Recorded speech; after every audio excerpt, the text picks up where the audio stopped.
এখানে আমি ফুটনোট অপশনটা নিয়ে আলোচনা করব। প্রথমে জেনে নেওয়া যাক ফুটনোটটা কি। ফুটনোটটা হচ্ছে অনেক সময় দেখা যায় কোনো কিছু লেখার মাঝে এমন সব অপরিচিত শব্দ থাকে যেটা পাঠকের বুঝতে অনেক সময় অসুবিধা হয়। সেক্ষেত্রে সেই ওয়ার্ডটাকে নির্বাচন করে তার উপরে তার একটা বর্ণনা দিয়ে দেওয়া হয়, এটা হচ্ছে ফুটনোট। দেখা গেল এখানে একটা প্যারাগ্রাফ রয়েছে, এর ভিতর ফ্রাঙ্কলিন নাম করে একটা নাম রয়েছে। এটা যদি আমি লেখক হই, তাহলে যদি আমি মনে করে থাকি পাঠকের এই ফ্রাঙ্কলিন এই শব্দটা বুঝতে অসুবিধা হতে পারে, সেজন্য আমি এর উপরে একটা ফুটনোট দিয়ে রাখতে পারি, যাতে করে সে সহজেই এই ওয়ার্ডটার অর্থ জানতে পারে যে এই ওয়ার্ডটা কি। ফুটনোট দেওয়ার জন্য প্রথমে যার উপর ফুটনোট দেব সেটা নির্বাচন করতে হবে। ইনসার্ট মেনু থেকে রেফারেন্সে গিয়ে ফুটনোটে ক্লিক করতে হবে, অথবা কিবোর্ড থেকে কন্ট্রোল অল্টার এফ চাপতে হবে। তাহলে ডাইরেক্ট এখানে ফুটনোট লেখার জায়গা চলে আসবে। এখানে দেখতে পাচ্ছি এক লেখা রয়েছে ফ্রাঙ্কলিনের পাশে, এখানেও এক লেখা আসছে। আমি এখানে লিখে দিই ইট ইজ এ নেম। এর অর্থ আমি বুঝিয়ে দিলাম ফ্রাঙ্কলিন হচ্ছে একটা নাম।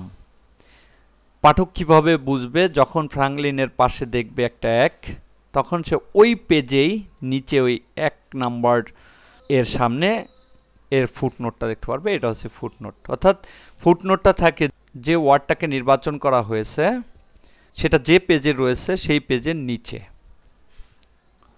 আবার যদি আমি এক চিহ্ন না দিয়ে ওই শব্দটাকে ছোট করে দিতে চাই, তাহলে একে নির্বাচন করে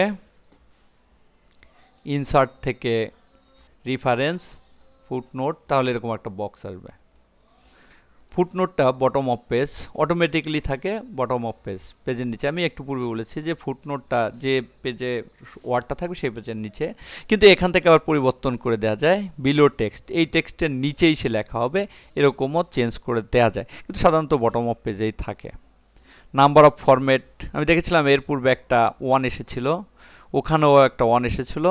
এরকম যদি 1 2 3 এভাবে ফুটনোট করতে চাই যে আরও একটার উপর করলাম সেটা 2 আসবে, আর একটার উপর করলাম সেভাবে 3 আসবে, এভাবে যদি করতে চাই তাহলে 1 2 3 ফরম্যাটটা থাকবে। আর যদি আমি এখান থেকে এবিসি চয়েস করতে চাই বা এই ধরনের চিহ্ন চয়েস করতে পারি, তাহলে সেই ধরনের ফরম্যাটে সে আসবে। যদি আমি এখান থেকে কোনো সিম্বল দিয়ে দিতে চাই যে না এই সিম্বল হবে, এক না এসে এখানে একটা সিম্বল হবে, তাহলে এখান থেকে সিম্বল চয়েস করে দেওয়া যায়। আর যদি বলি যে না এখানে ওই লেখাটা এখানে চলে আসবে, তাহলে এখানে লিখতে হবে ফ্রাঙ্কলিন। এবার ইনসার্ট করতে হবে,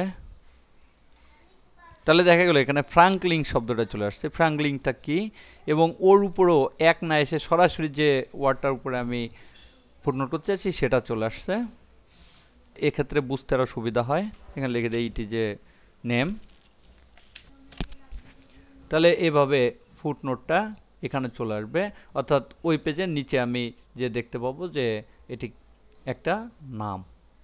আবার যদি ফুটনোটটা মুছে দিতে চাই, তাহলে এই যে ফুটনোটের সিম্বলটা আসছে অর্থাৎ এখানে ফ্রাঙ্কলিন লেখাটা আসছে এটা মুছে দিতে হবে, আর এক থাকলে এক মুছে দিতে হবে, বা কোনো চিহ্ন দিলে সেটা মুছে দিতে হবে ব্যাক স্পেস চেপে, তাহলে দেখা যাবে নিচে ওটা আর নেই।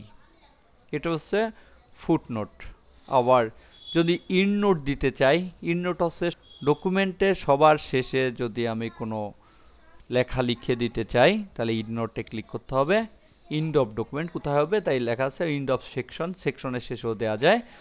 এখানে কিছু লিখে দিতে পারি, এখানে ফরম্যাট যে কোনো একটা চয়েস করে কোনো একটা কিছু লিখে দিতে পারি। এটা হচ্ছে ইন্ডনোট, অর্থাৎ পুরা ডকুমেন্টের শেষে এটা সাধারণত করা হয়। এটা হচ্ছে ফুটনোট আর ইন্ডনোট।